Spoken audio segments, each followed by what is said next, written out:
Getting ready to ride to what I call the Sherwood Forest.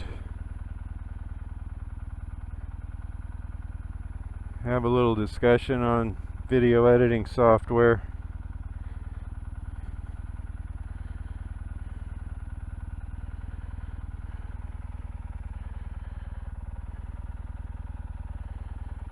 Kawasaki W800.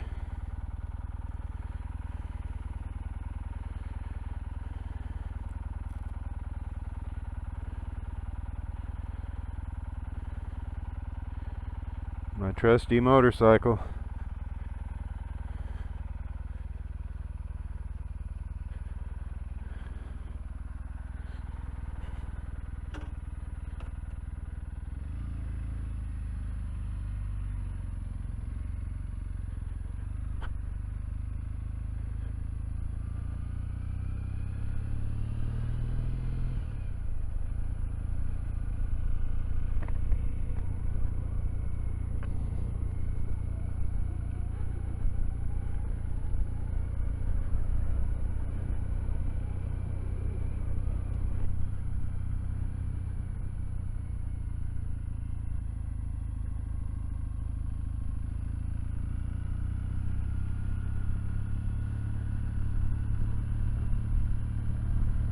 I tried to do this motovlog the other day,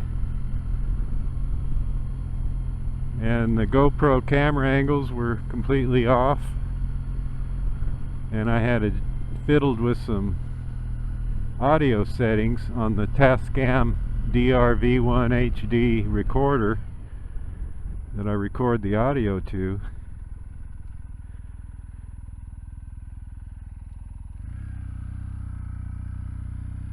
And it was all messed up. So I'm going to do it again. Hopefully things are right this time.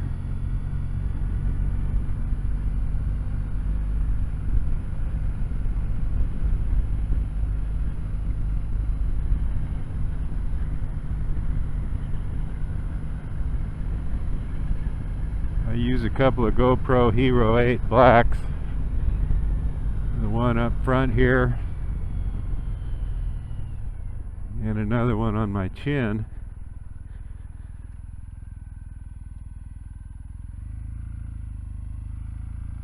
I bought this chin mount from Ride Moto,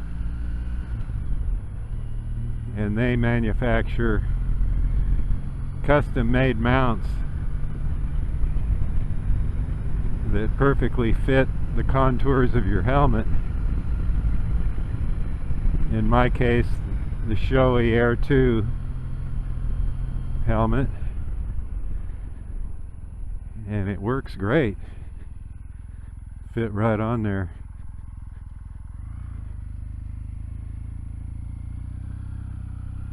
A lot of people don't like using the sticky mounts on their helmets, but I don't anticipate selling this helmet or anything, so I didn't mind sticking a form-fitted mount on.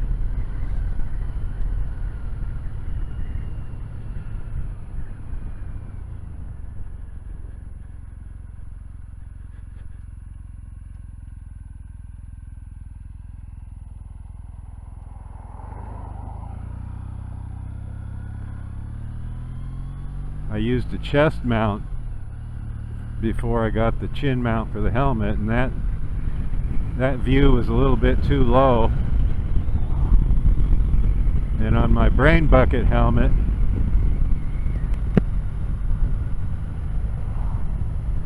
the mount sits on top of it, and that view was a little bit too high. So this chin mount is kind of like the Goldilocks. Just right.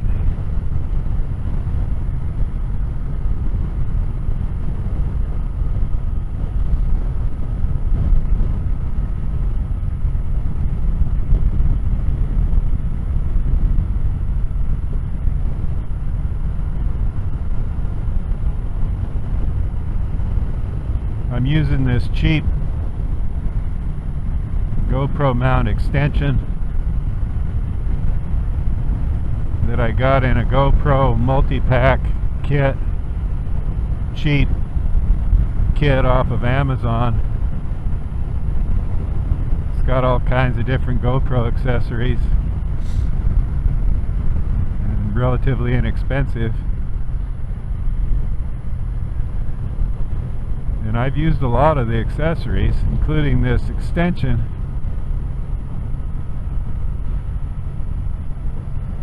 But I may try to find something a little sturdier.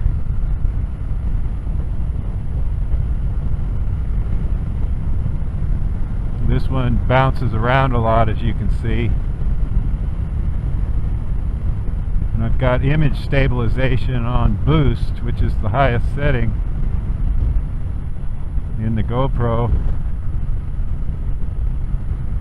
And it smooths it out a little bit, but it's still a little bit shaky. We'll see how this does. Actually, I had it on high last time and the image was a little shaky, so I increased it to boost.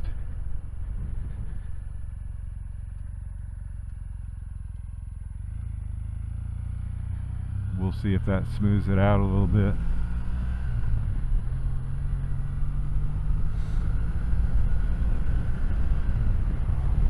What I wanted to talk about today was the software I'm using for editing.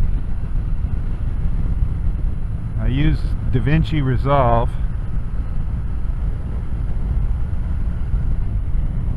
as the video editor, and that's a free package. It's really a pro level package, on level with Adobe Premiere Pro and say Final Cut Pro, but it's free. They've crippled it a little bit. There's some additional features you can have added if you buy the full featured version, which I think is around $350. But I haven't really run into many limitations using the free version, so I'll stick with that. It's maintained by Blackmagic Design. I think they purchased it from whoever developed it. And Blackmagic Design is a camera company. They sell really nice camera gear.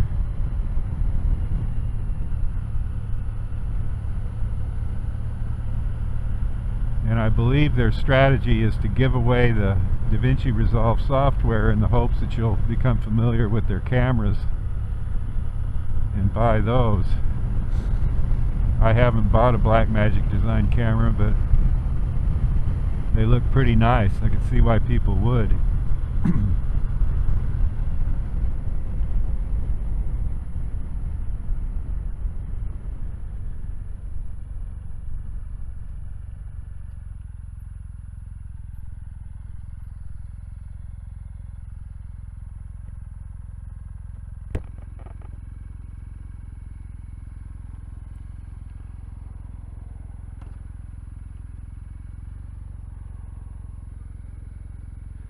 Kind of a blind corner here. I hate to go. I'm gonna turn right, but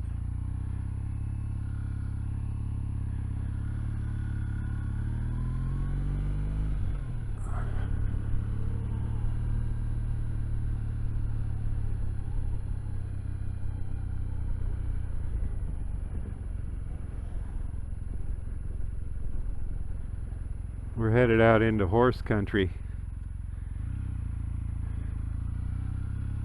See the horse ranch over there.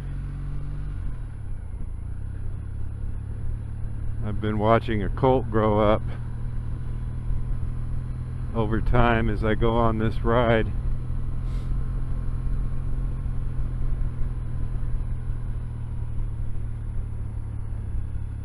But he's not near the fence this time, so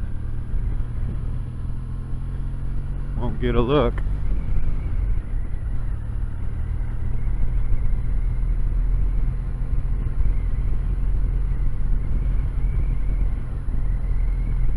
And I shoot the video at 4K 30 frames per second resolution. So I imported into DaVinci Resolve and edit it in 4K.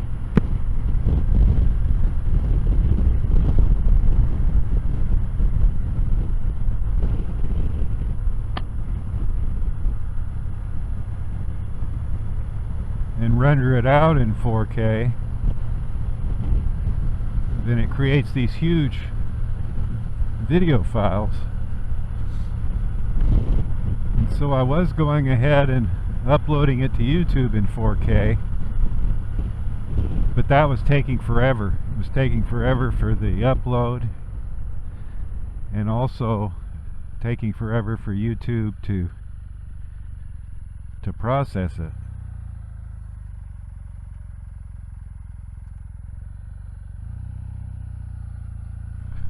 So I figured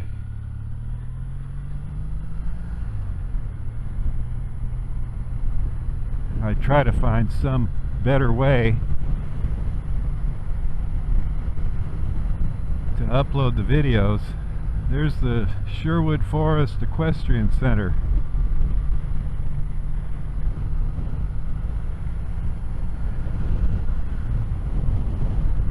They're building an addition to it, so they must be doing okay.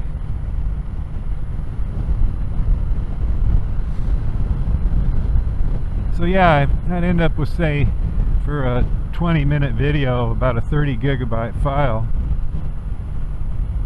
And once I'm done uploading it to YouTube, I like to back the files up. And so backing up 30 gigabytes worth of video files on a routine basis was taking up all of my backup hard drive space. So started doing a little bit of research and found another free software program, a video transcoder called Handbrake, Handbrake. And I'll put links in the description to DaVinci Resolve and Handbrake if people want to check them out. I know a lot of people are already using them, but for those who aren't, it'd definitely be worth checking out for any kind of video editing work you do. And Handbrake is open source, free, and what it does is it takes your, say you've got a 30 gigabyte 4K 30 video file, you can import it into Handbrake and then have Handbrake transcode it down to 1080p 30 frames per second, which is still high definition, of course, but it's not, certainly not 4K.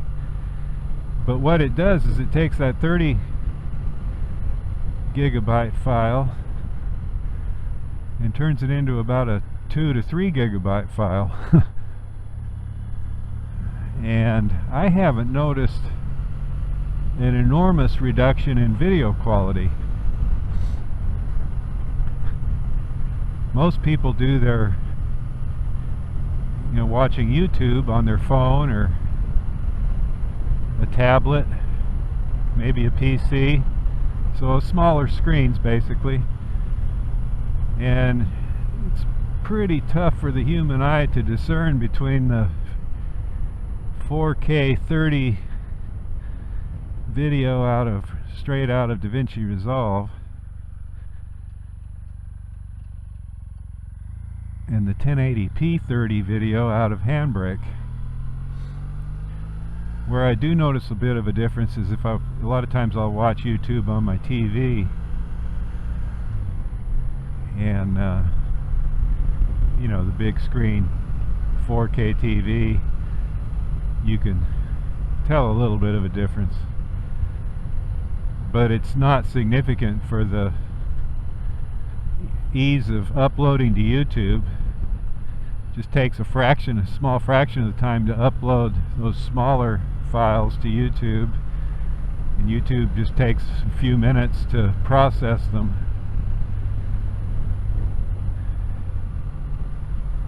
And then I have a much smaller file to back up. so I'm not constantly needing to buy a new 5K, or not a 5K, a 5 terabyte backup hard drive.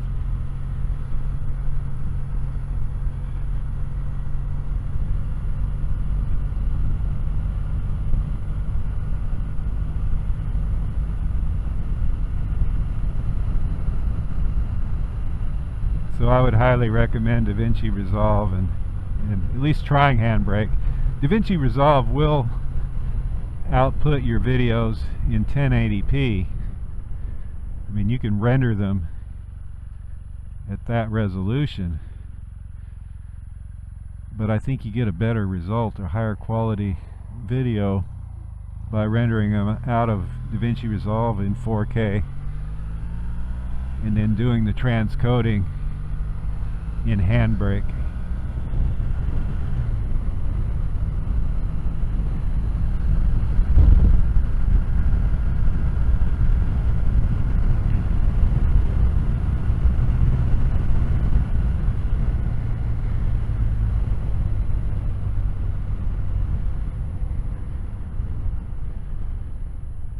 So that's all I have for today.